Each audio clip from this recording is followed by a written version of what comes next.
आज अभी जो आप बुक सुनने वाले हैं, ये वो बुक है जो दुनिया में बहुत से लोग दिन रात पढ़ते हैं, सुनते हैं, ताकि वो अपने सबकॉन्शियस माइंड को सक्सेस के लिए प्रोग्राम कर सके। लेकिन क्या आपको पता है कि ये बुक लिखी कैसे गई थी और इसके पीछे कितनी सारी मेहनत की गई है? वैसे इस बुक के ऑथर है नेपोलियन हिल। नेपोलियन हिल को उस वक्त अमेरिका के वन ऑफ द रिचेस्ट इंसान एंड्रयू कार्नेगी ने बुलाया और कहा कि मैं दुनिया को एक अमीर बनने का सीक्रेट और उसकी फिलॉसफी देना चाहता हूँ, लेकिन उसके लिए कम से कम 20 साल का समय लग सकता है। तो क्या तुम मेरे लिए 20 साल तक काम करोगे? लेकिन तुम्हें कोई सैलरी या पैसा वैसा नहीं मिलेगा। मुझे अभी के अभी हाँ या ना में जवाब दो। अब ये सब सुनकर के तो पहले नेपोलियन हिल को कुछ समझ ही नहीं आया, लेकिन फिर उन्होंने सोचा कि अगर दुनिया का सबसे अमीर आदमी मुझे कुछ कह रहा है तो मुझे ये काम कर ही लेना चाहिए। और नेपोलियन हिल इस काम के लिए मान गए। उसके बाद एंड्रयू कार्नेगी ने नेपोलियन हिल को उस वक्त के बहुत फेमस लोगों से मिलवाया और कहा कि मैं जानता हूँ कि ये सब फ्यूचर में बहुत सक्सेसफुल होने वाले हैं। जाओ पता करो कि इन सब में क्या कॉमन है और ये अमीर कैसे बने। इनमें सबसे पहला नाम था हेनरी फोर्ड का। आई होप हम सब जानते हैं कि मिस्टर फोर्ड कौन है, और अगर नहीं जानते हैं तो उनकी फोर्ड गाड़ियां तो पक्के से जानते ही होंगे। इसके बाद वो और भी फेमस लोगों से मिले, जिनमें अलेक्जेंडर ग्राहम, थॉमस एडिसन जैसी पर्सनालिटीज शामिल थी। और 20 सालों की मेहनत के बाद नेपोलियन हिल ने ये बुक पब्लिश की और हमें कई सारे स्टेप्स के थ्रू बताया कि एक कॉमन आदमी किस तरीके से अपनी फाइनेंशियल कंडीशन को इम्प्रूव कर सकता है, अपना माइंडसेट चेंज कर सकता है और अमीर बन सकता है। सो आई होप आप एक्साइटेड होंगे नेपोलियन हिल की 20 साल की मेहनत को सुनने के लिए, यानी उनकी book masterpiece think and grow rich को सुनने के लिए। तो आइए इस सफर का हिस्सा बनते हैं और सबसे पहले जानते हैं इस किताब के बारे में। एक इंसान जिसने थॉमस एल्वा एडिसन के साथ बिजनेस पार्टनरशिप करने की सोची। हमारे विचारों में अनलिमिटेड पावर होती है। अगर इन विचारों में पर्पस और मजबूत इरादे जुड़े हुए हों तो आप अमीर बन सकते हैं और वो सब कुछ हासिल कर सकते हैं जो आपने सोचा है। एडविन सी बर्न्स ने ये खोज निकाला कि कैसे विचार यानी कि थॉट्स की पावर से अमीर बना जा सकता है। इस खोज में सक्सेस पहली कोशिश में हासिल नहीं हुई, बल्कि धीरे धीरे हासिल हुई। इस महान रहस्य की खोज की शुरुआत बर्न्स की उस इच्छा से हुई जो उन्हें महान एडिसन का बिजनेस पार्टनर बनाने के लिए चैन से सोने नहीं दे रही थी। बर्न्स के इस विल पावर की सबसे बड़ी बात ये थी कि वो क्लियर थे कि उन्हें एडिसन के साथ काम करना है, ना कि एडिसन के ऑफिस में काम करना है। आप बर्न्स की कहानी को ध्यान से सुने कि उनकी सोच हकीकत में कैसे बदली। फिर आपको वो 3 नियम बेहतर तरीके से समझ में आएंगे जो आपको अमीर बनाते हैं। जब बर्न्स के मन में ये विचार कौन था, तब वो इस हालत में नहीं थे कि वो इस पर कोई कदम उठा सके। उनके रास्ते में 2 चुनौतियां थी। पहली तो ये कि एडिसन से उनकी कभी मुलाकात ही नहीं हुई थी और ना ही एडिसन उन्हें जानते थे। दूसरा ये कि उनके पास रेल का भाड़ा देने का इतना पैसा ही नहीं था कि वो ऑरेंज न्यू जर्सी तक पहुंच सके। ये सारी चुनौतियां इतनी बड़ी थी कि ज्यादातर लोगों के कॉन्फिडेंस को डगमगा दे और उनकी सोच यहीं पर दम तोड़ दे। लेकिन उनके इरादे इतने कमजोर नहीं थे। उन्होंने ठान ली थी और हार नहीं मानी, बल्कि बिना टिकट मालगाड़ी से सफर करके ईस्ट ऑरेंज तक पहुंच गए। उन्होंने एडिसन के लेबोरेटरी में खुद का परिचय दिया और कहा कि वो इस इन्वेंटर के साथ बिजनेस करने आए थे। काफी समय के बाद एडिसन ने इस पहली मुलाकात का खुलासा कुछ इस तरह किया था। वो मेरे सामने एक आम टूरिस्ट की तरह खड़ा था, लेकिन उसके चेहरे का तेज देखकर ये पता चल गया था कि वो जिस कारण से यहाँ पर आया है उसके लिए पक्का इरादा करके आया है। इतने सालों के एक्सपीरियंस में मुझे ये नॉलेज हो गया था कि अगर किसी चीज को दिल से चाहो तो सारी कायनात तुम्हें उससे मिलाने की कोशिश में जुट जाती है। मैंने भी उसके मजबूत इरादों को भांपकर उसे एक मौका दे दिया था और उसने इस बात को पूरी तरह से दिमाग में बैठा लिया था कि उसे सक्सेस को पाकर के ही रहना है। धीरे धीरे उसके काम ने ये भी साबित कर दिया कि मैंने उसे मौका देकर के कोई गलती नहीं की थी। उस नौजवान बर्न्स ने उस वक्त एडिसन से क्या कहा ये उतना इम्पोर्टेंट नहीं था जितना कि उन्होंने इस बारे में सोचा कि उन्हें एडिसन के साथ में काम करना है। तो इस बात पर एडिसन ने भी अपनी सहमति जताई थी। अगर थॉट की पावर की ये बात हर रीडर तक पहुंच जाए तो उन्हें पूरी किताब पढ़ने की कोई जरूरत नहीं है। बर्न्स अपने पहले ही इंटरव्यू के बाद एडिसन के बिजनेस पार्टनर नहीं बन गए थे, बल्कि उन्हें एडिसन के ऑफिस में बहुत ही कम सैलरी में काम करने का मौका दिया गया था। ये काम ऐसा था जो एडिसन के लिए ज्यादा काम का नहीं था, और बर्न्स के लिए तो बहुत ही इम्पोर्टेंट था। इस मौके ने बर्न्स को अपने होने वाले पार्टनर को अपनी बिजनेस स्किल दिखाने का मौका दिया था। उनके होने वाले पार्टनर वहां पर उनके काम को परख सकते थे। कई महीने बीत चुके थे, पर ऐसा कुछ भी खास नहीं हो रहा था जिससे बर्न्स अपने उस गोल तक पहुंच सके जो उन्होंने अपने दिलो दिमाग में संजो रखा था। पर उनके मन में कुछ ना कुछ ऐसा चल रहा था जिसका रिजल्ट बाद में निकला। पर तब तक वो सबकॉन्शियसली एडिसन के बिजनेस पार्टनर बनने के अपने विचार पर और भी जोर देकर सोचने लगे थे। साइकोलॉजिस्ट ने ये सही कहा है कि जब भी कोई विचार दिमाग पर हावी हो जाए तो वो हकीकत में आपके सामने आ जाता है। बर्न्स पूरी तरह एडिसन के साथ काम करने के लिए तैयार थे और वो तब तक अड़िग खड़े रहे जब तक उन्होंने वो हासिल नहीं कर लिया जिसे वो इतने समय से खोज रहे थे। उन्होंने कभी भी इस बात पर विचार नहीं किया कि इतना परेशान होने की क्या जरूरत है, कुछ नहीं तो चलो सेल्समैन की जॉब आसानी से मिल जाएगी। बल्कि उन्होंने ये विचार किया कि मैं यहाँ पर एडिसन के साथ बिजनेस करने के लिए आया हूँ। मैं तब तक पीछे नहीं हटूंगा जब तक मैं इस मकसद में जीत नहीं जाता, चाहे बची हुई सारी जिंदगी यहीं पर गुजारनी पड़े। ये सच है कि अगर आप एक पर्पस को लेकर के पूरी जिंदगी जीते हैं तो आप एक अलग ही कहानी लिख सकते हैं। शायद उस समय बर्न्स को ये बात पता नहीं थी, लेकिन उनकी मजबूत विल पावर और पक्के इरादे ने बड़ी से बड़ी बाधाओं को पार करके उन्हें वो मौका दिला दिया था जिसकी वो तलाश कर रहे थे। वैसे मौकों की खास बात ये होती है कि ये बिल्कुल अलग अंदाज में हमारे सामने आते हैं। सिर्फ इतना ही नहीं, जैसा आपने सोचा होता है उससे बिल्कुल अलग दिशा से भी ये मौके आने लगते हैं। ऐसा कह सकते हैं कि मौकों की ये चालाकी होती है कि वे पिछले दरवाजे से आते हैं और कई बार तो दुर्भाग्य और कुछ पलों की हार के रूप में भी हमारे सामने आ जाते हैं। शायद यही कारण है कि ज्यादातर लोग इन मौकों को पहचानने में चूक जाते हैं। उस समय एडिसन ने एक नई डिवाइस खोजी थी जिसका नाम एडिसन डिस्टार्टिंग मशीन था। बाद में उसे एडिफोन नाम से भी जाना गया। एडिसन के सेल्समैन उस मशीन के लिए बहुत ज्यादा एक्साइटेड नहीं थे। उन्हें तो ऐसा लग रहा था कि इसे बेचने के लिए उन्हें कुछ ज्यादा ही मेहनत करनी पड़ेगी। बर्न्स को बस इसी मौके की तो तलाश थी। उन्होंने इस मौके का जमकर फायदा उठाया और तुरंत उस मशीन को बेचने की अपनी इच्छा जाहिर की। ये वो मशीन थी जिसके लिए दुनिया में सिर्फ 2 ही लोग एक्साइटेड थे, एक तो बर्न्स और दूसरा उस मशीन को बनाने वाला। उन्होंने इतने बेहतरीन तरीके से इस मशीन को बेचा कि एडिसन ने बर्न्स को उस मशीन को पूरे देश के मार्केट में डिलीवर करने का कॉन्ट्रैक्ट ही दे दिया। इस बिजनेस की सक्सेस ने इसे एक नया स्लोगन दे दिया, made by Edison and installed by Burns, यानी कि एडिसन ने बनाया और बर्न्स ने लगाया। ये बिजनेस डील इतनी सक्सेसफुल हुई कि इसने बर्न्स को बहुत अमीर बना दिया, पर इससे ज्यादा उन्होंने ये साबित कर दिया कि अगर आप ठान ले तो आप भी अमीर बन सकते हैं। असल में बर्न्स ने कितना पैसा कमाया इसकी सही जानकारी तो नहीं है, पर यह अनुमान है कि उस समय उन्होंने 20 से 30 लाख डॉलर कमाए थे।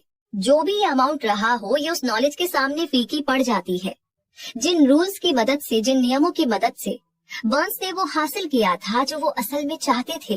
बर्न्स ने तभी सोच लिया था कि उन्हें एडिसन के साथ पार्टनरशिप करनी है, जब उनके पास इसकी शुरुआत करने के लिए कुछ भी नहीं था सिवाय इसके कि वो इस थॉट को और मजबूती के साथ सोचे और इस पर पूरे इरादे के साथ अमल करे जब तक कि वो उसे हासिल न कर ले। उनके पास बिल्कुल भी पैसा नहीं था, वो ज्यादा पढ़े लिखे भी नहीं थे, यहाँ तक कि उनके पास कोई पावर भी नहीं थी, पर उनके पास हिम्मत थी, विश्वास था और विल पावर थी कि वो जीत सकते हैं। इन सभी ताकतों के साथ वो उस महान इन्वेंटर का दाया हाथ बन बैठे। तो आइए अब उस इंसान की कहानी के बारे में जानते हैं जिनके पास अमीर बनने के कई सारे मौके थे, पर उन्होंने अपने गोल से सिर्फ 3 फीट की दूरी पर काम करना बंद कर दिया। थोड़ी हार के कारण कोशिश करना छोड़ देना फेलियर का सबसे आम कारण होता है। हर किसी को कभी न कभी इस गलती का एहसास जरूर से होता है। आर्यू डॉबी, जो कि बाद में देश के सक्सेसफुल इंश्योरेंस एजेंट बने, वो अपने अंकल की कहानी बताते हैं कि उस समय लोग सोने यानी कि गोल्ड के पीछे पागल थे। तब उनके अंकल पर भी औरों की तरह सोने का भूत सवार हो गया था और वो वेस्ट की तरफ सोना खोजने और अमीर बनने के लिए निकल पड़े। शायद उन्होंने कभी ये सुना ही नहीं था कि हमारा दिमाग सोने का सबसे बड़ा मैन्युफैक्चरर है, ना कि जमीन। वो खुदाई करने के लिए निकल पड़े। बेशक ये काम बहुत मुश्किल था, लेकिन वो ठान कर गए थे। कई हफ्तों की मजदूरी के बाद उन्हें एक चमचमाता हुआ मेटल दिखाई दिया। उन्हें इस मेटल को बाहर निकालने के लिए मशीन की जरूरत पड़ी। जिसके लिए वो तुरंत अपने घर विलियम्सबर्ग मैरीलैंड वापस आ गए। अपने रिश्तेदारों और पड़ोसियों को इस कामयाबी के बारे में बताया। उनकी बातों ने सबको मंत्रमुग्ध कर दिया था और सभी ने मिलकर के पैसा इकट्ठा किया और उस मशीन को खरीदकर उसी खान में भेज दिया। डर्बी और उसके अंकल फिर से उसी खान में काम करने पहुंच गए। जब उस चमचमाती मेटल के पहले बैच को गलाने और उसे प्योर करने के लिए भेजा गया तो उसका रिजल्ट देखकर उन्हें इस बात का विश्वास हो गया कि कोलोराडो की सबसे बड़ी खान उनके पास ही है। उनकी उम्मीदें तूफान की तरह दिन ब दिन बढ़ती ही जा रही थी। तभी अचानक कुछ ऐसा हुआ कि उस सोने की खान से सोना गायब ही हो गया। वे दुखी और निराशा के चरम पर पहुंच गए। उन्हें उस खान में कहीं सोना दिखा ही नहीं। उन्होंने सोने के सिरे यानी कि उसकी टिप को ढूंढने की बहुत कोशिश की, लेकिन उनके हाथ कुछ नहीं लगा और अंत में उन्होंने उस मशीन को बेच देने का फैसला ले लिया। वो एक कबाड़ी को कुछ $100 में उस मशीन को बेचकर घर वापस आ गए। आपने सुना होगा कि कुछ कबाड़ी सच में बेवकूफ होते हैं, पर वो आदमी उनमें से नहीं था।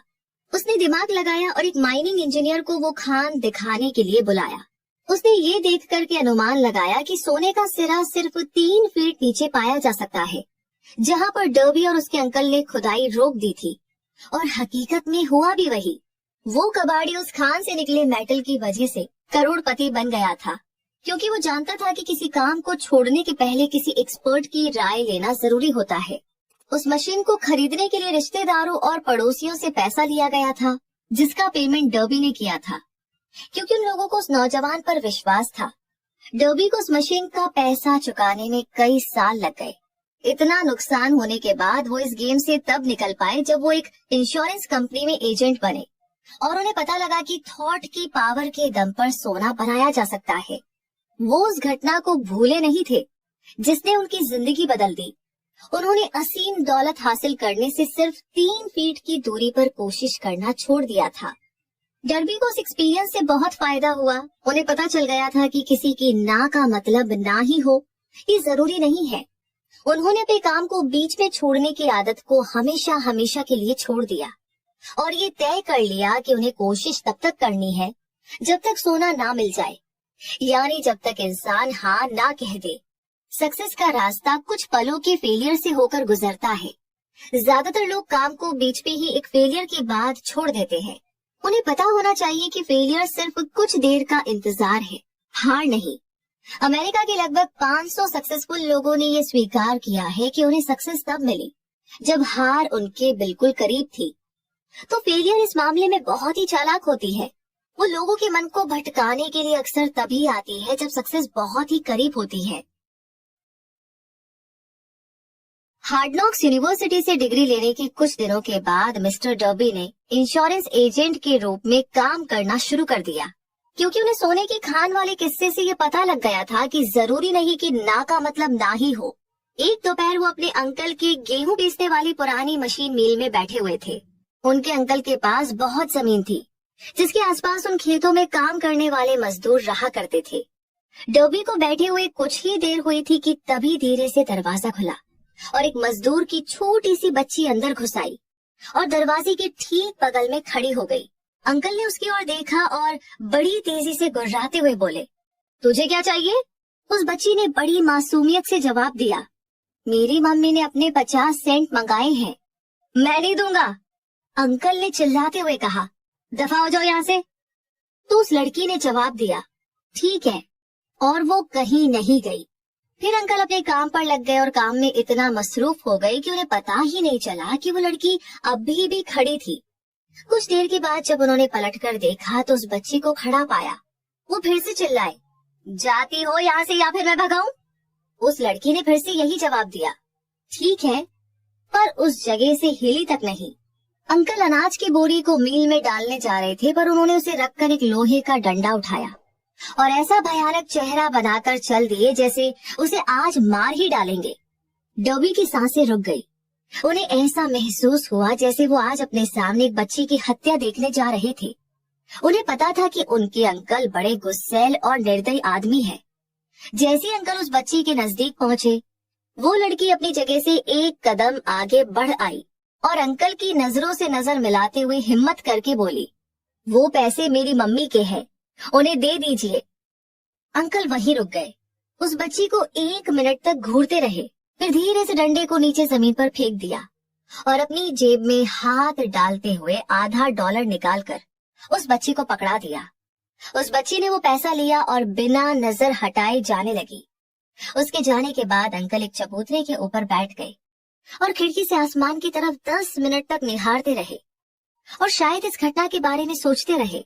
मिस्टर डर्बी भी यही सोच रहे थे कि उन्होंने पहली बार देखा था कि खेतों में काम करने वाले किसान की बेटी ने अपने से बहुत बड़े और ऊंचे आदमी का इतनी अटलता या फिर हिम्मत के साथ सामना किया था। आखिर उसने ऐसा क्या कर दिया कि उनके अंकल का सूरज जैसा गुस्सा चंद्रमा के समान शांत हो गया। इस बच्ची के पास आखिर ऐसा कौन सा जादू था जो उसने इतने बड़े आदमी पर चला दिया। डर्बी का दिमाग इन्हीं सवालों के चारों तरफ घूम रहा था, पर उन्हें कोई ठीक ठाक जवाब नहीं मिला। जानते हो कि डर्बी ने उस अनोखी घटना के बारे में ऑथर को उसी पुरानी मील में ले जाकर बताया था, ठीक उसी जगह पर जहां उनके अंकल बैठकर खिड़की के बाहर झांकते हुए आसमान की तरफ देख रहे थे। हम लोग उसी पुरानी मील में खड़े थे जो अब किसी काम की नहीं रह गई थी, और डर्बी फिर से उसी को दोहराते हुए सवाल कर बैठी, आखिर उस बच्ची के पास ऐसी कौन सी खास ताकत थी जिसने मेरे अंकल के इरादों को एकदम से बदल दिया। इस सवाल का जवाब इसी किताब में एक प्रिंसिपल के रूप में बताया गया है। अपने दिमाग को चौकन्ना कर लीजिए और ये पढ़ने की कोशिश कीजिए कि आखिर वो कौन सी एक्स्ट्रा ऑर्डिनरी पावर थी जिसने उस बच्ची का बचाव किया था। अगले चैप्टर में आपको इस अनलिमिटेड पावर की एक झलक दिखाई देगी। इस बुक में कहीं ना कहीं आपको ये पता लग जाएगा कि इस असीम शक्ति का अपने फायदे और जरूरत के लिए कैसे इस्तेमाल करना है। ये एक अकेले थॉट के रूप में भी आ सकता है या फिर किसी प्लान या फिर मकसद के रूप में भी। फिर से आपको अपने अतीत में जाना पड़ सकता है जब आपने कुछ खोया था, आप हताश हुए थे। अब इस शक्ति को जानने के बाद आप वो चीज फिर से हासिल कर सकते हैं जो आपने खोया था। मैंने डर्बी को ये बताया कि उस बच्चे ने अनजाने में ही उस शक्ति का इस्तेमाल किया था। तभी मिस्टर डर्बी के मन में उनके 30 साल के सक्सेसफुल इंश्योरेंस एजेंट का रास्ता एक एक करके फिल्म की तरह चल पड़ा।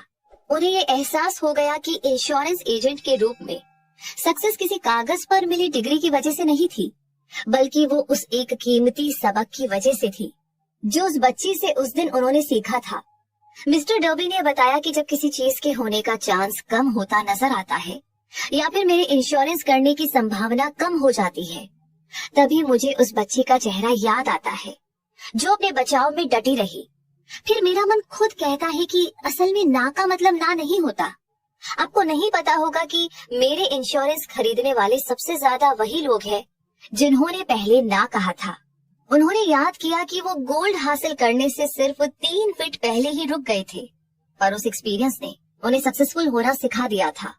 उसने डर्बी को ये सिखा दिया कि सक्सेस उसे नहीं मिलती जो उसके लिए कोशिश करते हैं, बल्कि सक्सेस उसे मिलती है जो सक्सेस पाने तक कोशिश करते हैं। मिस्टर डर्बी और उनके अंकल, उस मजदूर की बेटी और सोने की खान, ये तीनों कहानियां बेशक हर उस इंसान को पढ़नी चाहिए जो लाइफ इंश्योरेंस एजेंट के रूप में अपनी जिंदगी संवारना चाहता है। उन सभी के लिए ऑथर मिस्टर डर्बी के वे 2 एक्सपीरियंस बताते हैं जिन्होंने इंश्योरेंस की वजह से हर साल उन्हें 10 लाख से ज्यादा डॉलर कमाने की ताकत दी थी। जिंदगी अजीब है और आसान भी। कभी उतार मिलता है, कभी चढ़ाव, कभी सक्सेस हाथ लगती है तो कभी फेलियर, कभी खुशियां मिलती हैं तो कभी निराशा, पर इन सभी से हमें कुछ न कुछ सीखने को जरूर मिलता है। डर्बी को ही देख लीजिए, सिर्फ 2 लाइन ने उनकी पूरी जिंदगी बदल दी। असल में उन्होंने उस फेलियर को ऐसे ही नहीं जाने दिया, बल्कि उसके बारे में सोचा और उसमें से उन्हें जीवन के कुछ रहस्य मिले। लेकिन मुश्किल ये है कि कोई फेल होना चाहता ही नहीं है। लोगों को पता होना चाहिए कि फेलियर के एक्सपीरियंस से ही सक्सेस का दरवाजा खुलता है। कई बार फेलियर ही हार को जीत में बदलने का एक्सपीरियंस देती है। यही सिखाती है कि आखिर बाजीगर कैसे बना जाए। तो इससे पहले कि हम उन 3 प्रिंसिपल्स की ओर बढ़े, आपको ये सुझाव बड़े ध्यान से सुनना चाहिए कि जब लोग अमीर बनना शुरू करते हैं तो वे इतनी स्पीड से आगे बढ़ते हैं कि लोग उन्हें देखते ही रह जाते हैं और मन में ये सोचते हैं कि इतने साल ये कहाँ छुपा हुआ था। ये एक चौंकाने वाली बात आपको लग सकती है, क्योंकि हजारों सालों से आम जनता को तो यही लगता आया है कि पैसा कमाने के लिए तो बहुत ज्यादा मेहनत करनी पड़ती है। जब आप थॉट की पावर से अमीर बनने के प्रिंसिपल्स को जान लेंगे, तब आप उस स्टेट ऑफ माइंड में पहुंच जाएंगे जहां से अमीर बनने की शुरुआत होती है। जिनके पास भी पक्के गोल होते हैं, वे कम या फिर ना के बराबर मेहनत में ही सब हासिल कर लेते हैं। आप और आप में से कई सारे लोग इस बात को जानना चाहते होंगे कि किस तरह से उस माइंडसेट को हासिल किया जाए जहां से अमीर बनने की राह की शुरुआत होती है। तो इसकी रिसर्च में मेरी 25 सालों की मेहनत है। मैंने लगभग 25,000 लोगों से बात की। आखिर मुझे भी जानकारी चाहिए थी कि इस तरह से इंसान अमीर कैसे बनता है। एक बहुत ही जरूरी सच है जो आपको जानना चाहिए। 1929 यानी कि 1929 में देश में मंदी के दौर की शुरुआत हो गई थी और वो अब तक के सबसे निचले स्तर पर पहुंच गई थी। कुछ समय के बाद जैसे ही प्रेसिडेंट रूजवेल्ट ने राष्ट्रपति भवन में शपथ ली और ऑफिस में काम करना शुरू किया, पूरा मार्केट इस तरह स्पीड पकड़ने लगा जैसे कुछ हुआ ही ना हो। तो यहाँ पर प्रेसिडेंट का आना ठीक वैसा ही था जैसे कि एक मोमबत्ती अंधेरे कमरे में धीरे धीरे उजाला भर देती है और किसी को पता भी नहीं चलता। ठीक उसी तरह धीरे धीरे मन के डर को विश्वास में भी बदला जा सकता है। जैसे जैसे आप इन प्रिंसिपल्स को जानकर इन्हें अप्लाई करना शुरू करते हैं, आपकी फाइनेंशियल कंडीशन बेहतर होने लगती है और आप ठीक उस आदमी की तरह हो जाएंगे जो किसी भी चीज को छू दे तो वो सोना बन जाता है। ये आपको हो सकता है नामुमकिन लग रहा है ना? मुझे तो ऐसा बिल्कुल नहीं लगता, क्योंकि हम इंसानों की ये कमजोरी होती है कि एक आम आदमी इम्पॉसिबल, असंभव शब्द को बहुत ज्यादा तवज्जो देता है। वो इस बात को पूरी तरह से मन में स्वीकार कर चुका है कि हर प्रिंसिपल सभी के लिए लागू नहीं होते, हर काम हर कोई नहीं कर सकता। ये बुक उन लोगों को जरूर से सक्सेसफुल बनाएगी जो इन रूल्स पर, जो इन नियमों पर अपनी जिंदगी और अपना सब कुछ दांव पर लगाने के लिए तैयार है। वैसे मैंने बचपन में एक डिक्शनरी खरीदी और जानते हैं सबसे पहला काम क्या किया? मैंने इम्पॉसिबल यानी कि असंभव शब्द को उस डिक्शनरी से काट फेंका। ऐसा करने में कोई बुराई नहीं है। आप भी अपनी जिंदगी से इम्पॉसिबल शब्द को जड़ से उखाड़ फेंक सकते हैं, क्योंकि सक्सेस उन्हें मिलती है जिनका ध्यान सक्सेस पर होता है और फेलियर उन्हें मिलती है जिनका ध्यान फेलियर पर होता है। तो ये किताब उन लोगों की हेल्प करेगी जो अपने दिमाग के विचारों को फेलियर के डर से हटाकर सक्सेस की ओर फोकस करना चाहते हैं। हम सभी में एक और कमी ये भी है कि हम अपने एक्सपीरियंस, अपने फेलियर और अपनी आदतों को देखकर हर किसी के बारे में ना राय बना लेते हैं। अब कुछ लोग इस किताब को पढ़ते हुए कह सकते हैं कि अमीर बनने का कोई प्रिंसिपल नहीं होता, क्योंकि वे इस बात को जानते ही नहीं है कि अमीर लोगों का स्टेट ऑफ माइंड कैसा होता है। भाई आखिर उनकी पूरी जिंदगी गरीबी, कंजूसी और फेलियर में जो गुजारी है। लाखों लोग हेनरी फोर्ड की सक्सेस को सिर्फ इत्तेफाक या फिर लक मानते हैं, लेकिन ऐसा नहीं है। हजारों लोगों में से सिर्फ एक इंसान को हेनरी फोर्ड की सक्सेस का राज पता होता है और वे लोग इस तरह की बात कहने की गलती नहीं करते। यहाँ पर हेनरी फोर्ड का एक किस्सा शेयर करते हैं जो कि इस राज से पर्दा उठा देगा। जब फोर्ड ने उस फेमस V8 मोटर को बनाने के बारे में सोचा था, तो उन्होंने एक ऐसा इंजन बनाने का डिसीजन लिया जिसमें एक ब्लॉक में 8 सिलेंडर हो। ये डिजाइन पेपर पर तो बन गई थी, पर जब इसे प्रैक्टिकल में एक इंजन का रूप देने की बारी आई तो सभी इंजीनियर्स ने हाथ खड़े कर लिए। उन इंजीनियर्स का मानना था कि ब्लॉक में 8 सिलेंडर रखकर ये इंजन नहीं बनाया जा सकता। फोर्ड ने कहा, मुझे किसी भी हालत में ये इंजन चाहिए, ये तो नामुमकिन है। सभी इंजीनियर्स ने कहा, आप काम करना शुरू कीजिए। फोर्ड ने कहा, चाहे जितना भी वक्त लग जाए, आप तब तक लगे रहिए जब तक कि सक्सेसफुल नहीं हो जाते। इंजीनियर्स ने काम करना शुरू किया। 6 महीने बीत गए पर कुछ भी हाथ न लगा। 6 महीने और बीत गए पर अभी भी कुछ हासिल नहीं हुआ। इंजीनियर्स ने हर पैतरा अपना लिया था पर कामयाबी उनसे कोसों दूर थी। लेकिन यहाँ पर एक गौर करने वाली बात ये थी कि 1 साल के बाद भी सक्सेस उनके हाथ नहीं लगी थी। साल के लास्ट में फोर्ड ने सभी इंजीनियर्स को फिर से बुलाया और काम की प्रोग्रेस के बारे में पूछा। इस बार फिर से सभी ने एक साथ जवाब दिया, हमें प्रोजेक्ट को जारी रखने का कोई रास्ता नहीं मिल रहा है, जाइए फिर से काम पर लग जाइए। फोर्ड ने कहा, हर हाल में मुझे ये इंजन चाहिए और मुझे विश्वास है कि आप इसमें कामयाब हो जाएंगे। वे फिर से काम में लग गए। अब की बार न जाने कौन सा जादू हो गया था, क्योंकि फोर्ड ने इस राज को जान लिया था। आखिर फोर्ड की अटलता की एक बार फिर से जीत हुई। फोर्ड ने साबित किया कि इम्पॉसिबल और अटलता के बीच जंग में जीत पक्के इरादे की ही होती है। अब आपको भी फोर्ड की सक्सेस का राज पता चल गया है। अब आप भी करोड़ों रुपए कमा सकते हैं। हेनरी फोर्ड इसलिए सक्सेसफुल है क्योंकि उन्होंने सक्सेस के प्रिंसिपल्स को समझा और उसे अप्लाई किया। उनमें से एक है किसी चीज को पाने की इच्छा। अगर आप फोर्ड की कहानी पढ़कर उन प्रिंसिपल्स को अप्लाई करते हैं तो आप भी उसी ऊंचाई पर पहुंच सकते हैं जहां पर फोर्ड ने अपना झंडा गाड़ा था। हेनरी फोर्ड का 20वीं सदी के अंत में ठीक वही मुकाम था जो इस समय बिल गेट्स का है। फोर्ड उस समय ऐसी कार बनाकर ट्रांसपोर्ट सेक्टर में रेवोल्यूशन लेकर आए जिससे हर किसी के पास अपनी खुद की कार हो सके। ठीक वैसा ही रेवोल्यूशन बिल गेट्स ने भी तो कंप्यूटर इंडस्ट्री में सॉफ्टवेयर डिजाइनर करके फैलाई है। अब कंप्यूटर सिर्फ टेक्नोलॉजी से जुड़े लोगों के लिए नहीं रह गया, अब ये हर किसी की ऑफिस में जरूरत बन गया है और तो और स्कूल में भी पहुंच गया है। इतना ही नहीं, सबके घरों में अपने अपने पर्सनल लैपटॉप या कंप्यूटर हो गए हैं। ठीक हेनरी फोर्ड की तरह बिल गेट्स ने भी तो करोड़ों डॉलर की प्रॉपर्टी कमाई है। बिल गेट्स ने कंप्यूटर में प्रोग्रामिंग की शुरुआत 13 साल की उम्र से ही शुरू कर दी थी। 1973 यानी कि 1973 में उन्होंने हार्वर्ड यूनिवर्सिटी में एडमिशन लिया और स्टीव बालमेर जो कि माइक्रोसॉफ्ट की चीफ एग्जीक्यूटिव ऑफिसर रह चुके हैं, उनके साथ एक कमरे में रहा करते थे। हार्वर्ड में पढ़ते हुए बिल गेट्स ने सबसे पहले माइक्रो कंप्यूटर के लिए एक प्रोग्रामिंग लैंग्वेज बेसिक की खोज की। बिल गेट्स इस तरह से अपने सपनों को पूरा करने में लग गए कि उन्होंने हार्वर्ड यूनिवर्सिटी को बीच में ही छोड़ दिया। अब वो पूरी एनर्जी अपने सपनों को पूरा करने में लगाने लगे। इससे कुछ समय पहले ही उनके बचपन के दोस्त पॉल एलन के साथ उन्होंने अपनी कंपनी शुरू की थी जिसका नाम माइक्रोसॉफ्ट था। इस माइक्रोसॉफ्ट ने उनके सपनों में पहिए लगा दिए। उनका मानना था कि कंप्यूटर हर ऑफिस, हर स्कूल और हर घर की जरूरत बन सकती है और उनका यही मकसद माइक्रोसॉफ्ट की सक्सेस का कारण भी बना। अपना सबसे खास मकसद हासिल करने के बाद बिल गेट्स रुके नहीं। वे लगातार कंप्यूटर और प्रोग्रामिंग में सुधार करते रहे। सबसे कमाल की बात ये थी कि उन्होंने सिर्फ प्रोग्रामिंग के फील्ड में ही काम नहीं किया, बल्कि वे दुनिया के सबसे बड़े दान पुण्य करने वाली ऑर्गेनाइजेशन को भी चलाते हैं जिसमें उनकी मददगार उनकी पत्नी मेलिंडा है। अब आप खुद अपने भाग्य के विधाता है और अपने मन के राजा भी। जब अंग्रेजी कवि W.C. हेनले ने लिखा था, मैं ही अपने भाग्य का विधाता हूँ और अपने मन का राजा, तो उन्हें उसी वक्त हमें ये कहकर बताना चाहिए था कि हम ही अपनी किस्मत बनाते हैं और अपने मन का लीडर बनकर उसे कंट्रोल करते हैं, क्योंकि हमारे पास ऐसी पावर है जिससे हम अपने विचारों पर काबू पा सकते हैं।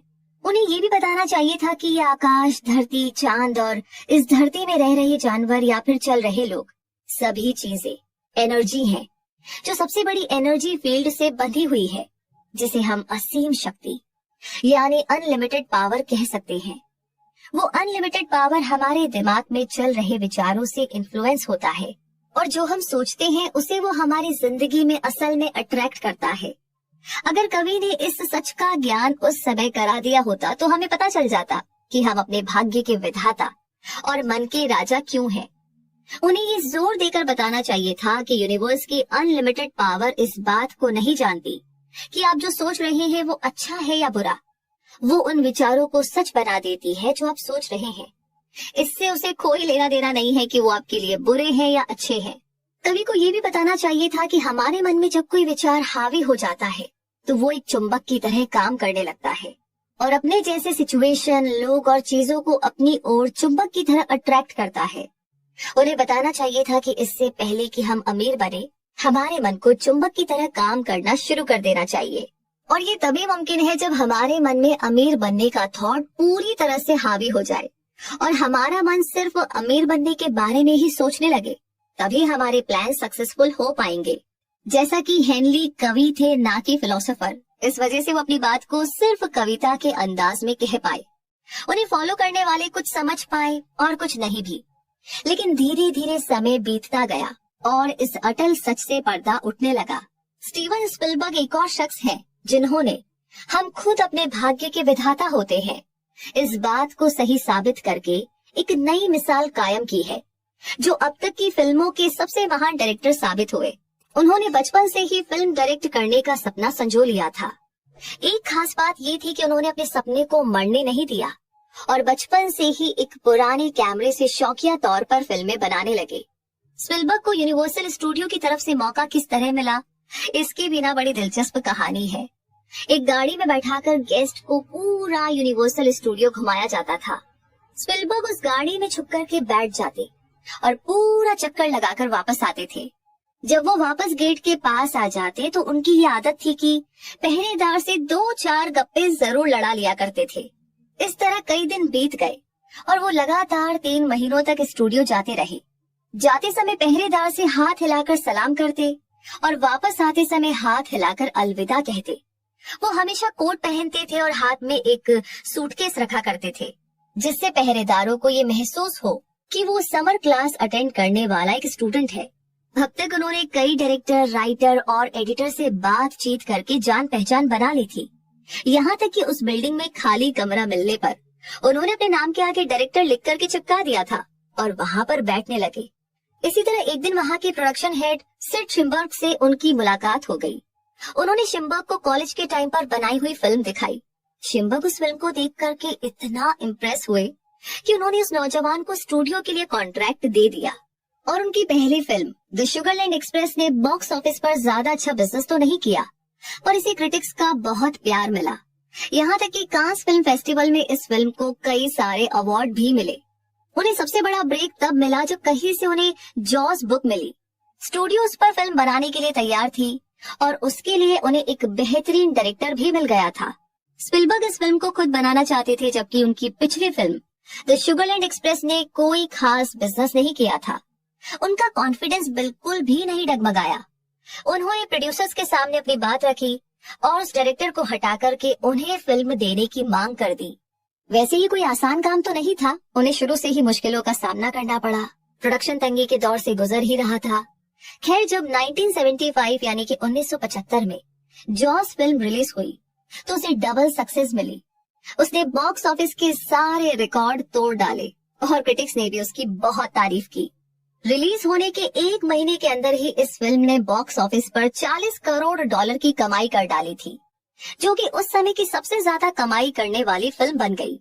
उसके बाद स्पिलबर्ग ने कई सारी फिल्में डायरेक्ट की, जिनमें Indiana Jones series, the colour purple जिसे अवार्ड भी दिया गया था, और एम्पायर ऑफ द सन भी शामिल है। कुछ समय के बाद स्पिलबर्ग ने जुरासिक पार्क नाम की फिल्म डायरेक्ट की, जो कि उस समय के इतिहास की सबसे सक्सेसफुल फिल्म थी। ये स्पिलबर्ग की तीसरी फिल्म थी जिसने सारे रिकॉर्ड तोड़ डाले। इसने करोड़ों डॉलर की कमाई की और स्पिलबर्ग यहीं पर नहीं रुके। वो अपने सपनों को लगातार पूरा करने की तरफ आगे बढ़ते गए। उन्होंने हॉलीवुड के 2 बड़े लोगों के साथ मिलकर के अपना एक प्रोडक्शन हाउस खोल लिया, जिसका नाम ड्रीम वर्क्स था। तो ये थी स्पिलबर्ग की कहानी। और अब हम सबसे पहले प्रिंसिपल को पढ़ने की ओर आगे बढ़ रहे हैं। अपना दिमाग खुला रखिए। आपको बता देते हैं कि ये प्रिंसिपल किसी एक इंसान की जिंदगी से नहीं बनाए गए हैं, बल्कि 500 ऐसे अमीरों के एक्सपीरियंस से बनाए गए हैं जो गरीबी में पले बढ़े और जिन्हें ज्यादा पढ़ने का मौका भी नहीं मिल पाया था, और फिर भी उन्होंने दुनिया में अपना परचम फहराया।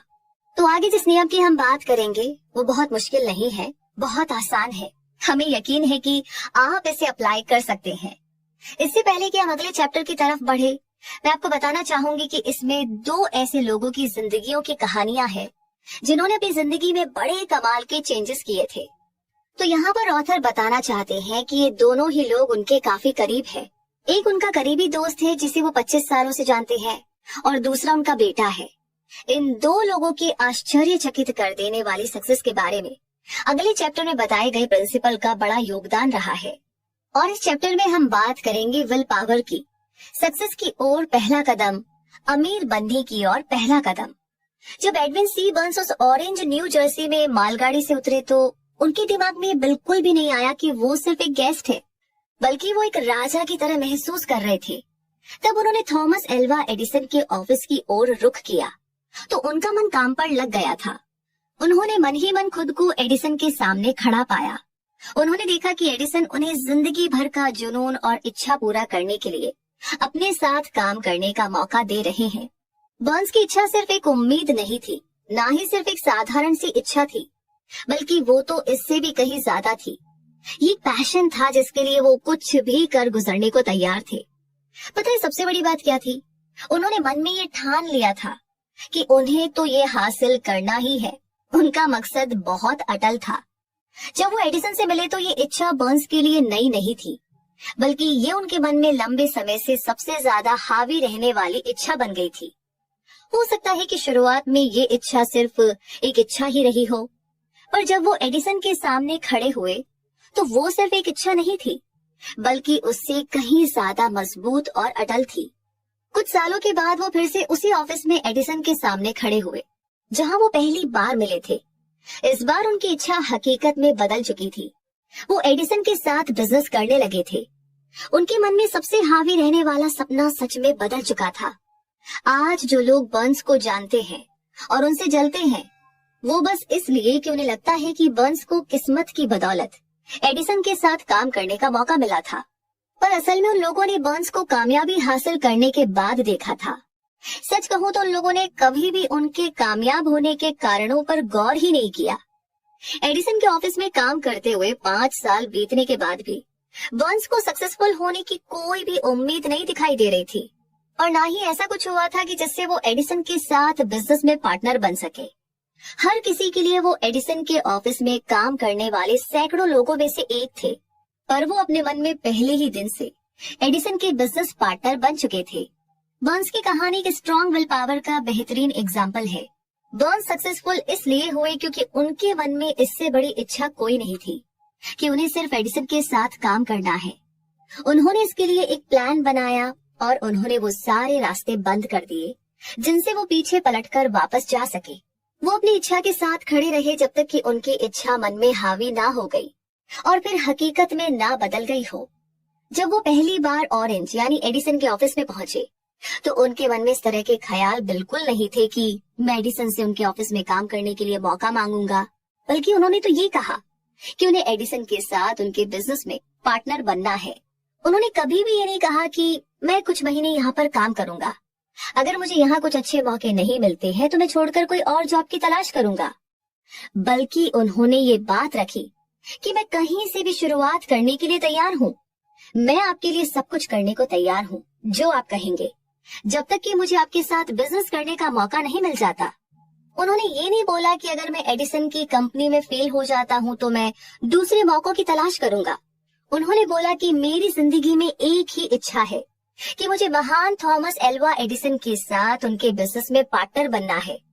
इसलिए मैं पीछे लौटने के सारे रास्ते बंद करके अपने पूरे जीवन को इसे हासिल करने में लगा दूंगा। बहुत पहले की बात है, एक महान सोल्जर हुआ करते थे जिन्हें एक बार जंग के मैदान में जीतने के लिए बहुत ही कड़ा फैसला लेना पड़ा। उन्हें अपनी सेना को दुश्मन के साथ जंग में लड़ने के लिए भेजना था। दुश्मनों की सेना संख्या में उनकी सेना से बहुत बड़ी थी। उन्होंने अपने सैनिकों को नाव में बैठाकर नदी के उस पार भेजा और सभी सैनिकों और औजारों के उतरने के बाद उन्होंने सभी नावों को आग लगाने की आज्ञा दे दी। फिर जंग होने से ठीक पहले उन्होंने अपने सैनिकों से कहा, आप देख रहे हैं सारी नावें जल रही है। अगर हम अपने दुश्मनों को मार नहीं पाए तो अब हमारे पास वापस लौटने का कोई जरिया नहीं है। अब हमारे पास सिर्फ एक ही उपाय है, या तो मिट जाओ या फिर अपने दुश्मनों का नाश कर दो। और अंत में हुआ यूं कि वे लोग जीत गए। ठीक उसी सोल्जर की तरह हर इंसान को वापस लौटाने वाली नाव मिटा देनी चाहिए, जला देनी चाहिए, लौटने के सारे दरवाजे बंद कर देने चाहिए और चल पड़ना चाहिए अपनी मंजिल की ओर। जब जीत की इच्छा जिंदगी के लिए जरूरत बन जाए तो कामयाबी मिलना तो तय है। उस भयानक शिकागो शहर के आग में झुलसने के अगले दिन कुछ बिजनेसमैन शहर की एक गली में खड़े होकर राख हुई अपनी दुकानों को देख रहे थे। उन्होंने एक मीटिंग बुलाई जहां पर वो ये फैसला ले सके कि शिकागो शहर को फिर से बनाना चाहिए या फिर देश के किसी दूसरे हिस्से में बेहतर जगह की खोज करनी चाहिए।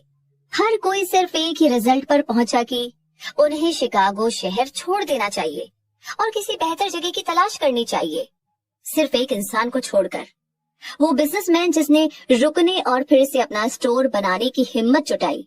उन्होंने अपने साथियों को उंगली दिखाते हुए कहा, प्यारे दोस्तों, मैं ठीक इस जगह पर दुनिया का सबसे बड़ा स्टोर बनाऊंगा, चाहे जितनी बार ये जल जाए, पर मैं हार नहीं मानूंगा। वो स्टोर बना, यहाँ तक कि आज भी उस राज्य की सत्ता में वो सबसे ऊंचा मॉन्यूमेंट खड़ा हुआ है। उस समय मार्शल फील्ड के लिए सबसे आसान रास्ता यही होता कि वो दूसरे बिजनेसमैन की तरह उनके साथ शामिल हो जाते। जब उनके साथियों ने बुरे होते हालातों और धूमिल होते फ्यूचर को देखा तो वहां से भाग खड़े हुए और आसान रास्ते की तरफ बढ़ चले। तो यही तो फर्क था मार्शल फील्ड और दूसरे बिजनेसमैन के बीच में। ठीक वही फर्क एडविन सी बर्न्स और दूसरे वर्कर्स में था जो एडिसन के ऑफिस में काम करते थे। और ठीक यही फर्क हर सक्सेसफुल और अनसक्सेसफुल लोगों के बीच में होता है। ठीक यही फर्क एक सक्सेसफुल लीडर और अनसक्सेसफुल लीडर के बीच होता है। हर इंसान जिसे पैसों की जरूरत है वो पैसों की इच्छा रखता है।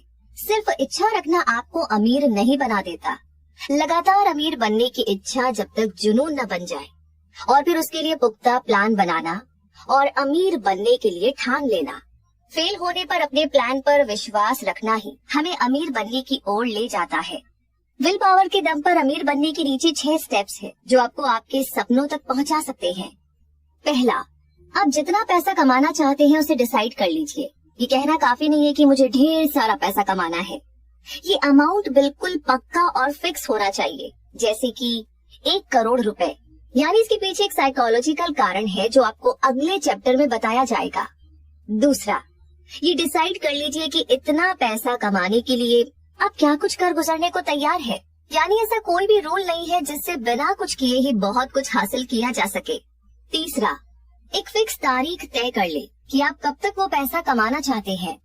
चौथा, अपने पैसा कमाने की इच्छा के लिए एक प्लान तैयार कर ले और तुरंत शुरुआत करें। इससे फर्क नहीं पड़ता कि आप अभी तैयार हैं या नहीं। पांचवा, एक कागज पर साफ तौर पर ये सब कुछ लिख लीजिए कि आप कितना पैसा कमाना चाहते हैं, कौन सी तारीख और इसके बदले में आप क्या कर गुजरने को तैयार हैं।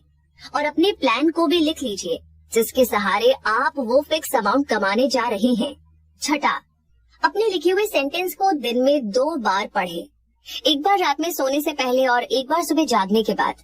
जैसे जैसे आप पढ़े तो उसे अपनी नजरों के सामने देखिए, महसूस करें और इस बात पर विश्वास करें कि वो पैसा आपको मिल चुका है। ऊपर समझाई गई 6 इंस्ट्रक्शंस को आपको फॉलो करना है। खास तौर पर आपको छठा इंस्ट्रक्शन कुछ ध्यान से पढ़ना है और उस पर अमल करना है। अब आप ये शिकायत कर सकते हैं कि खुद को ऐसे इंसान के रूप में कैसे देख सकते हैं जिसने वो पैसा कमा लिया है। जब तक आप उसे सच में हासिल न कर ले तो इस समय आपको मजबूत विल पावर की जरूरत होती है, मजबूत इच्छा की जरूरत होती है। अगर आप में सच में उस दौलत को पाने की इच्छा है और वो आपका जुनून है तो आपको खुद को उस दौलत को हासिल कर चुके इंसान के रूप में देखने में कोई मुश्किल नहीं होगी। गोल है, लक्ष्य है पैसा, बस आपको खुद स्वीकार करना है, एक्सेप्ट करना है कि आपने वो पैसा हासिल कर लिया है। फिर देख लेना, ये यूनिवर्स आपको वो दौलत जरूर देगा। जो लोग पैसों के प्रति जागरूक रहते हैं वो अमीर बनते हैं। पैसों के प्रति जागरूक रहने का मतलब है कि जो लोग लगातार पैसों के बारे में सोचते रहते हैं और पैसे की इच्छा रखते हैं वही लोग खुद को अमीर बनने की सिचुएशन में तब भी देख पाते हैं जब असल में वो अमीर नहीं होते हैं। तो जिन लोगों को इंसानी दिमाग के बारे में ज्यादा जानकारी नहीं है वे लोग इन प्रिंसिपल्स को इम्प्रैक्टिकल कहते हैं, पर ये 6 नियम हर किसी की जिंदगी में हेल्प कर सकते हैं। ये जानकारी उस इंसान एंड्रयू कार्नेगी के द्वारा मिली थी जिसने एक स्टील मिल में एक आम मजदूर की तरह जिंदगी की शुरुआत की थी। पर इस साधारण सी शुरुआत के बावजूद उन्होंने इन प्रिंसिपल्स को अप्लाई करके $10 करोड़ से ज्यादा दौलत कमाई थी। ऊपर दिए गए 6 स्टेप्स को थॉमस एल्वा एडिसन ने भी जांचा, परखा और फिर कहा, ये 6 नियम सिर्फ पैसा कमाने में ही नहीं बल्कि किसी भी गोल को हासिल करने के लिए इस्तेमाल किए जा सकते हैं। इन 6 स्टेप्स को, इन 6 नियमों को इस्तेमाल में लाने के लिए कोई खास मेहनत की जरूरत नहीं होती और ना ही किसी त्याग की जरूरत होती है और ना ही इन्हें अमल में लाने के लिए कोई बहुत ज्यादा एजुकेशन की जरूरत होती है। पर इन स्टेप्स का सही इस्तेमाल सिर्फ इमेजिनेशन के जरिए से ही संभव है। इस बात को जानने की जरूरत है कि पैसा भाग्य या अच्छी तकदीर से नहीं मिलता बल्कि इसे इमेजिन करना पड़ता है। जिस किसी ने भी अपनी बेहतरीन तकदीर को बनाया है उन सभी ने एक सपना देखा, उम्मीद की है, अटल इच्छा रखी है और प्लान बनाया है इससे पहले कि वह दौलत हासिल कर पाते। आपको ये भी पता होना चाहिए कि सिविलाइजेशन की शुरुआत से ही जितने महान लीडर हुए हैं उन सबका एक ही विजन था, वो दूर के बारे में सोचते थे। अगर आप महान अमीर लोगों की तरह अपने मन में इमेजिन नहीं कर सकते तो आप कभी भी अपने बैंक में उतना पैसा नहीं देख पाएंगे। सच्चे विजनरी के लिए जितने मौके आज मौजूद हैं, उतने मौके इससे पहले कभी नहीं थे। इस भागती दौड़ती दुनिया में जो लोग अमीर बनना चाहते हैं, उन्हें ये जानकर कि इंस्पिरेशन मिलेगी कि आज दुनिया को नए विचार, काम करने के नए तरीके, नए लीडर, नए इन्वेंशन और एजुकेशन की नई टेक्निक, सामान बेचने के नए तरीके, नई किताबें, बीमारियों के नए इलाज और बिजनेस और जिंदगी के लिए नए नजरिए की जरूरत है। इन सब नई डिमांड के बीच में एक बात तो पक्की है कि अगर आपको जीतना है तो आपके पास क्लियर पर्पस, नॉलेज और मजबूत विल पावर का होना जरूरी है। ये सब हासिल करने के लिए सच्चे विजनरी की जरूरत होती है, जो अपने सपनों को एक्शन में बदल सके। सच्चे विजनरी हमेशा से थे, हैं और रहेंगे। यही वे लोग होते हैं जो दुनिया बनाते हैं, जो सच में बड़े लीडर हुए हैं। उन्होंने अपने सपनों, नए मौकों और अनदेखी चीजों को हकीकत में बदला है। इन लोगों ने अपनी थॉट की पावर से शहरों, हवाई जहाज, फैक्ट्रियां, कार, बढ़िया हेल्थ और जिंदगी को आसान बनाने के नए तरीकों को इन्वेंट किया है। आज सपने देखने वालों में दो जरूरी खूबियां होनी ही चाहिए, पेशेंस यानी कि धैर्य और खुली सोच। जिन लोगों को नएपन से डर लगता है, उनके सपने शुरू होने से पहले ही दम तोड़ देते हैं। लीडर्स के लिए आज से बढ़िया समय कभी नहीं था। आजकल बड़े पैमाने पर बिजनेस, इकोनॉमिक और इंडस्ट्रियलाइजेशन को नए सांचे में ढालकर नए तरीके से काम करने का वक्त है। अगर आप अमीर बनने का प्लान बना रहे हैं तो किसी को अपने सपनों का मजाक मत उड़ाने दीजिए। अगर आप जीतना चाहते हैं तो आपको उन लोगों के जज्बे को जीना पड़ेगा, जिनके अतीत में देखे गए सपनों ने सोसाइटी को नई ऊंचाइयां दी, वो आत्मा दी जिससे हम लोग इस समाज में मिलजुल कर रह सके। आपको और हमें आगे बढ़ने का और दुनिया को अपना टैलेंट दिखाने का मौका मिला। उस कोलंबस को मत भूलिए जिन्होंने एक अनजान दुनिया को इमेजिन किया और उसे खोजने के लिए अपनी जिंदगी झोंक दी। अंत में वो कामयाब भी हुए। सच ही कहा गया है कि सक्सेस पाने के बाद सारी गलतियां माफ हो जाती है और फेल होने के बाद कोई बहाना भी काम नहीं करता। अगर जो आप चाह रहे हैं वो सही है और उस पर आपको विश्वास है तो उसे हासिल करने के लिए आगे बढ़िए। आप अपने सपनों को झोंक दीजिए और अगर आप कभी कुछ पलों के लिए फेल भी हो जाएं, तो उन लोगों की बातों को अपने दिमाग पर हावी मत होने दीजिए, क्योंकि उन्हें नहीं पता कि ये कुछ समय की हार ही कामयाबी का दरवाजा खोलती है। हेनरी फोर्ड एक अनपढ़ और गरीब आदमी थे, जिन्होंने बिना जानवरों के चलने वाली गाड़ी बनाने का सपना देखा। उन्होंने उस वक्त का इंतजार नहीं किया जब उनके पास ऐसे साधन मौजूद होंगे जो उस गाड़ी को बनाने के लिए मददगार साबित होंगे, पर उनके पास जो कुछ भी था उन्होंने वहीं से काम करना शुरू कर दिया और आज पूरी दुनिया उनके पहियों पर चल रही है। उन्होंने दुनिया में इतनी गाड़ियां चला दी जितनी किसी और इंसान ने कभी नहीं चलाई है। ये सब इसलिए पॉसिबल हुआ क्योंकि उन्हें अपने सपनों पर विश्वास था। दूसरी तरफ थॉमस एल्वा एडिसन ने इलेक्ट्रिसिटी से चलने वाले बल्ब को इन्वेंट करने का सपना देखा। इससे पहले कि उनका ये सपना सच हो पाता, वो 10,000 बार फेल हुए। सच्चे विजनरी कभी भी काम को बीच में नहीं छोड़ते। लिंकन ने काले नौकरों की आजादी का सपना देखा, अपने सपने को सच किया और कभी भी इस बात को मन से जाने नहीं दिया कि नॉर्थ और साउथ अमेरिका एक साथ हो जाए, जब तक कि असल में हो नहीं गया। राइट ब्रदर्स ने हवा में उड़ने का सपना देखा और आज पूरी दुनिया हवा में उड़कर एक जगह से दूसरी जगह जाती है। मार्कोनी ने हवा में मैसेज भेजने का सपना देखा। उनके सपनों का नतीजा ये हुआ कि आज हम सभी के पास रेडियो है, टीवी और मोबाइल फोन है। साथ ही साथ मार्कोनी के सपने ने उन्हें उनका खुद का कैबिन और घर भी दिला दिया। इसने दुनिया के एक कोने में रहने वाले इंसान को दूसरे कोने में रहने वाले इंसान से जोड़ दिया। तुरंत कुछ ही पलों में कोई भी न्यूज, जानकारी और मनोरंजन पूरी दुनिया में फैल जाता है। आपको ये जानकर हैरानी होगी कि मार्कोनी के दोस्तों ने उन्हें हिरासत में ले लिया था और एक साइकोलॉजिस्ट के पास इलाज के लिए ले गए। जब उन्होंने ये बताया कि उन्होंने एक ऐसे मेथड की खोज की है जिससे हवा में मैसेज को एक जगह से दूसरी जगह बिना पोस्ट के भेजा जा सकता है, तो आज सच्चे विजनरी के लिए बेहतर मौके मौजूद है। आज दुनिया को नए विचारों की जरूरत है, नए इन्वेंशन की जरूरत है। आज दुनिया को आपके जैसे विजनरी की जरूरत है। रे क्रोच एक और बेहतरीन एग्जाम्पल है जिन्होंने अपने सपने साकार किए। क्रोच मिल्क शेक का मिक्सचर बेचा करते थे। उनकी मेन कस्टमर रेस्टोरेंट और मिठाई वाले थे। हर कोई उस मिल्क शेक मिक्सचर की ज्यादा से ज्यादा 1 या 2 यूनिट खरीदता था। एक दिन उन्हें सन बर्नार्डिनो कैलिफोर्निया के एक छोटे से रेस्टोरेंट से 8 यूनिट मिक्सचर का ऑर्डर मिला। उन्होंने वहां जाने का फैसला किया ताकि ये पता चल सके कि वे इस 8 यूनिट मिक्सचर को कैसे इस्तेमाल करते हैं। उन्होंने अब तक जितने भी रेस्टोरेंट देखे थे उनमें ये सबसे ज्यादा बिजी रेस्टोरेंट था। उसके मालिक मैकडॉनल्ड ब्रदर्स ने बहुत ही लिमिटेड मेन्यू बनाया था, जिसमें हैमबर्गर, चीज बर्गर, फ्रेंच फ्राइज, शेक और कोल्ड ड्रिंक शामिल थे, और वो उसे आसपास के एरिया में बहुत ही कम दाम पर बेचते थे। क्रोच को यहाँ एक मौका दिखा और उन्होंने सोचा कि अगर इस रेस्टोरेंट की चेन खोल दी जाए तो ज्यादा प्रोडक्शन होगा, जिससे बहुत कमाई की जा सकती है। शायद पैसों का अंबार ही लग जाए। उन्होंने मैकडॉनल्ड ब्रदर्स के सामने इस आइडिया का प्रपोजल रखा और उन्होंने हामी भर दी। कुछ ही सालों में मैकडॉनल्ड देश का सबसे बड़ा फूड रेस्टोरेंट ही नहीं बना, बल्कि इसने फास्ट फूड इंडस्ट्री की भी शुरुआत कर दी।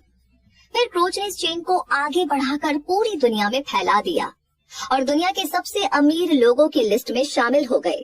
तो कुल मिलाकर के पूरी दुनिया में मौकों की अब कमी बिल्कुल भी नहीं है। किसी भी तरह के सपने का पहला कदम मजबूत विल पावर होता है। सपने लापरवाही, आलस और एम्बिशन की कमी में जन्म नहीं लेते, और न ही अब दुनिया सपने देखने वालों का मजाक उड़ाती है, और न ही ये कहती है कि ये इम्प्रैक्टिकल है। जिन लोगों को भी आज मनचाही सक्सेस मिली है, वे लोग बुरी शुरुआत और कई धड़कन रोक देने वाली मुश्किलों से जरूर गुजरे होते हैं। उनकी जिंदगी में छप्पर फाड़कर कामयाबी तभी मिलती है जब वे गरीबी और मुसीबत के दौर से गुजर रहे होते हैं। जॉन बनियान को जब धर्म पर अपनी राय रखने के लिए जेल में डाल दिया गया था, उसके बाद ही उन्होंने द पिलग्रिम्स प्रोग्रेस बुक लिखी थी। रिश्तों के टूट जाने के बाद कई लोग नशे में डूबने लगते हैं और अपनी जिंदगी बर्बाद कर लेते हैं। वो इसलिए कि ज्यादातर लोगों ने कभी ये सीखने की कोशिश ही नहीं की कि सबसे मजबूत भावनाओं को किसी क्रिएटिव स्वभाव में कैसे बदला जाता है। जैसे कि हेलेन केलर जन्म से ना सुन सकती थी, ना बोल सकती थी और ना ही देख सकती थी। अपने इस दुर्भाग्य के बावजूद उनका नाम इतिहास में सुनहरे अक्षरों से लिखा हुआ है। उनकी पूरी जिंदगी इस बात का सिंबल है कि किसी भी इंसान की हार तब तक नहीं होती जब तक वो उसे स्वीकार नहीं कर लेता। ठीक ऐसे ही रॉबर्ट बर्न्स एक अनपढ़ इंसान थे। उनका बचपन गरीबी में बीता और बड़े होते होते उन्हें शराब की लत लग गई, पर नेचर ने उनके लिए कुछ बेहतर सोच रखा था। उन्होंने अपने सुंदर विचारों से कविताएं लिखना शुरू किया, जो किसी का भी दिल जीत लेती थी और समा बांध देती थी। कविताएं लिखने का उनका एक मकसद था, दुनिया में बुराई हटाकर अच्छाई फैलाना। फिल्मों में बड़ी सक्सेस भी उन्हें नए गोल बनाने से नहीं रोक सकी। उन्होंने अपने लिए नए गोल बनाए और बिजनेस करने की ओर बढ़ने लगे। उन्होंने अपना पैसा फिक्स्ड प्रॉपर्टी में लगाया, एक रेस्टोरेंट की चेन की शुरुआत की जिसने इन्हें अरबपतियों की लिस्ट में लाकर खड़ा कर दिया था। उन्होंने जिस चीज को भी छुआ वो सोना बन गया। वो कामयाब होते चले गए। फिर उन्होंने समाज की मदद करनी चाहिए, जिस कारण वो देश के कई दूर दराज इलाकों में गए, छोटे शहरों में गए और वहाँ पर उन्होंने बच्चों और नौजवानों को हिंसा और अपराध को छोड़कर ड्रग्स, शराब और गुंडागर्दी को ना कहकर पढ़ने लिखने को बढ़ावा देने के लिए आवाज उठाई। उन्होंने कई ऑर्गेनाइजेशन में एक एक्टिव लीडर की भूमिका निभाई, जिससे लोग फिजिकल फिटनेस पर ध्यान दे सके।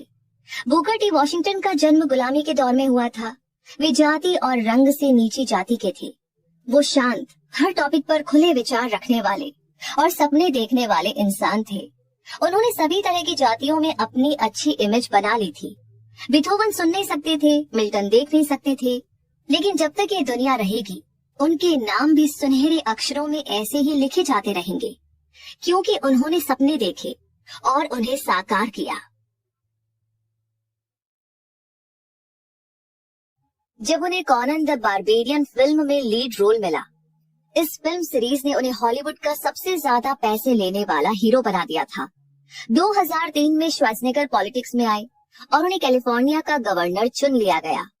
आप श्वार्ज़नेगर की जिंदगी से बहुत कुछ सीख सकते हैं। आपकी जिंदगी सिर्फ एक ही फील्ड के लिए सीमित नहीं है। अर्नोल्ड ने भी अपना जीवन सिर्फ बॉडी बिल्डिंग के फील्ड में ही झोंक दिया होता तो वो भी बहुत सक्सेसफुल हो जाते, पर उन्होंने इससे कहीं ज्यादा का सपना देखा। उन्होंने ऊंचे गोल सेट किए जिनमें चुनौतियां थी और उन्हें हासिल किया। उन्होंने अपनी पिछली सक्सेस से मिली सीख को बेकार नहीं जाने दिया और उसका हर एरिया में इस्तेमाल किया। अर्नोल्ड की तरह आप भी अपने क्रिटिक से डरिए मत। क्रिटिक ने उनकी पहली फिल्म में उनकी बहुत बुराई की थी, लेकिन उन्होंने हार नहीं मानी और अपना काम जारी रखा। इसी अटलता ने उन्हें हॉलीवुड के सबसे ज्यादा पैसे लेने वाले हीरो की लिस्ट में शामिल कर लिया था। तो उम्मीद, विश्वास, हिम्मत और पेशेंस की पावर को मन में पूरे तरीके से बैठा लीजिए। अगर आपके पास ये माइंडसेट होगा और इन प्रिंसिपल्स के काम करने के बारे में ढंग से पता होगा और आप इन्हें फॉलो कर रहे हैं, तो ये समझ लीजिए कि आप वो सब हासिल करने के लिए तैयार हैं जो आप चाहते हैं। सिर्फ किसी चीज की इच्छा रखने और उसे हासिल करने के लिए तैयार होने में फर्क होता है। किसी भी इंसान का मन उस चीज को तब तक हासिल करने के लिए तैयार नहीं होता जब तक उसका मन पूरी तरह से ये विश्वास न कर ले कि उसे वो चीज मिल चुकी है। ये माइंडसेट विश्वास का होता है, ना कि सिर्फ उम्मीद और इच्छा का। इस तरह का विश्वास पाने के लिए आपका मन किसी भी तरह के इन्फ्लुएंस से आजाद होना चाहिए। किसी चीज की तरफदारी करना या पहले से कुछ मान लेना आपके अंदर इच्छा, हिम्मत और विश्वास जगा नहीं सकते। गरीबी, कंजूसी, इन सब को हासिल करने से ज्यादा कोशिश खुशियां और सक्सेस को हासिल करने के लिए नहीं करनी पड़ती है।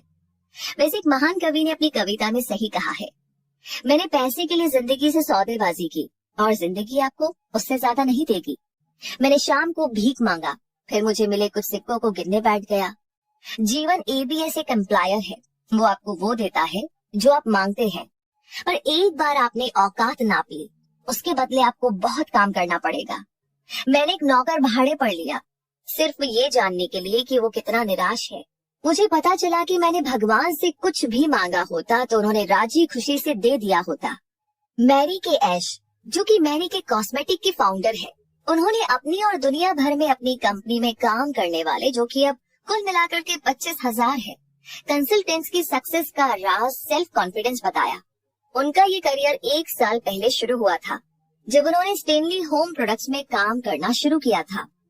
उन्होंने कई बार इस बात को स्वीकार किया है कि तब अपने इस काम के पहले साल में वो कामयाब नहीं हो पाई थी और इस काम को छोड़ देना चाहती थी। पर उनकी सोच तब बदली जब उन्होंने स्टैनली सेल्स के सेमिनार में हिस्सा लिया। उन्होंने बताया कि उस साल कंपनी के कॉन्टेस्ट में खूबसूरत, लंबी और कामयाब औरत को रानी के टाइटल से नवाजा जाना था और उस साल उस औरत को वो टाइटल मिला जिसकी किसी ने उम्मीद ही नहीं की थी। मैंने फैसला लिया कि मैं स्टेज पर जाऊंगी और प्रेसिडेंट से बात करूंगी और उन्हें अगले साल रानी का ये टाइटल जीतने का अपना इरादा बताऊंगी।